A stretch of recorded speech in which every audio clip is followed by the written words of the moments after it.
그 대책단에서 중점적으로 살펴보는 내용은 검찰이 어떻게 사건을 조작해서 진실을 왜곡하는가 하는 부분이거든요. 그런데 지금 이 말씀을 드리는 이유는 연결고리를 말씀하셔서 설명을 드리자면, 왜 검찰은 주가 조작을 처벌하지 않았을까입니다. 질문이. 왜 검찰은 주가 조작을 처벌하지 않았을까? 주가 조작을 처벌하면 어떻게 되냐면, 쌍방울이 경기도를 위해서 방북비용 대납을 했다고 하는 사실을 주장할 수 없게 되기 때문에 그렇습니다.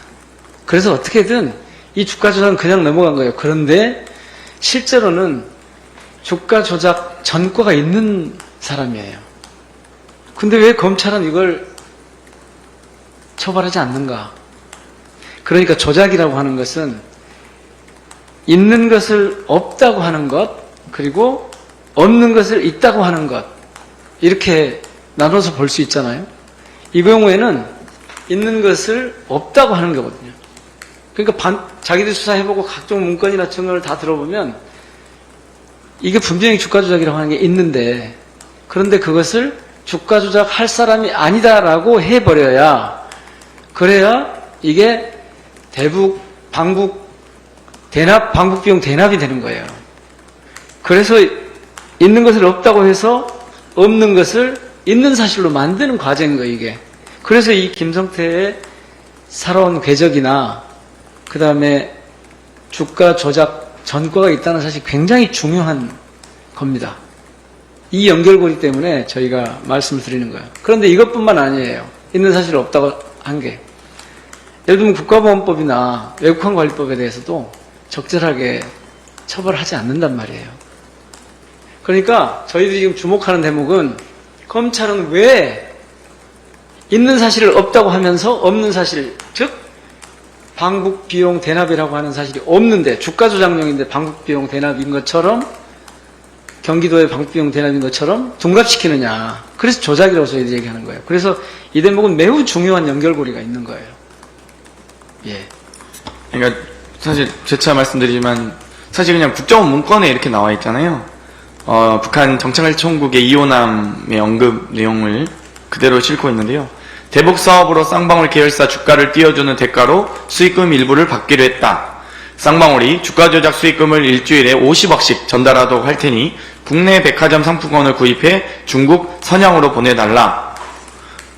이렇게 이미 이 금액과 받기로 한 장소가 특정돼 있는데도 불구하고 왜 이걸 증거 채택을 안 하는지 너무 명명백백하게 나와 있는 내용이라서 정말 참 그러니까 재판부도 좀 저는 이해가 가지 않고, 검찰도 주가 조작이라고 이미 워딩이 정확하게 나와 있는데도 불구하고, 여기에 그 쌍방울 내부 문건에도 회장님 방북이라고 돼 있지 경기도지사 방북도 없는데 왜 안 되는지 도저히 이해가 할 수 없고요. 저는 이런 것들은 앞으로 법사위에서 이 조사권을 발동하거나 나중에 헌재 가서 탄핵안이 가결돼서 헌재 갔을 경우에 이 해당 수사검사는 아마 엄격하게 전 처벌받아야 된다고 생각합니다. 오늘 참고로 오늘 저희 대책단에서 그 장문의 기자회견문을 성명을 냈어요. 뭐냐 하면, 쌍방울 그룹이 북한에 송금한 돈은 주가 부양을 위한 대북사업의 대가라고 안부수 1심 판결문에 나와 있는데, 이것을 이화영 판결문에서는 전혀 다르게 해석을 했단 말이에요. 그러니까 동일한 사건인데 이 과정에 어떤 조작이 있었는가, 이걸 좀 들여다봐 주시기 바랍니다. 오늘 저희들이 조금 전에 여기 오기 전에 소통관에서 자료를 냈거든요. 그리고 비교적 상세하게. 그리고 이와 관련해서 언론이 심각하게 오보를 해서 거기에 대해서 대응 회견을 하고 왔으니까요. 요거 자료를 좀 참고하시기 바랍니다. 검사 관련돼서는 사실 이제 저희가 따로 검도기 운영위에서 긴밀하게 상의하고 있고요. 아마 적절한 시기가 되면 적절한 조치를 할 거다 정도까지만 저희가 말씀드릴 수 있을 것 같습니다. 왜냐하면 이 시기와 이런 것들이 워낙 또 이 입법 기술상 매우 또 중요한 부분이 있어서 저희가 좀 특정해서 말씀드리긴 어렵다고 좀 다시 한번 말씀드리겠고요. 아마 조사 과정에서 검찰의 회유와 조작 근거가 더 드러나고 또 재판부가 이해할 수 없는 판결한 것에 대한 진실이 저도 그 이유가 좀 궁금합니다. 그래서 그런 것들도 아마 충분히 검사 탄핵 과정에서 조사가 좀 이루어지면 좀 더 드러나지 않을까 하는 생각이 듭니다.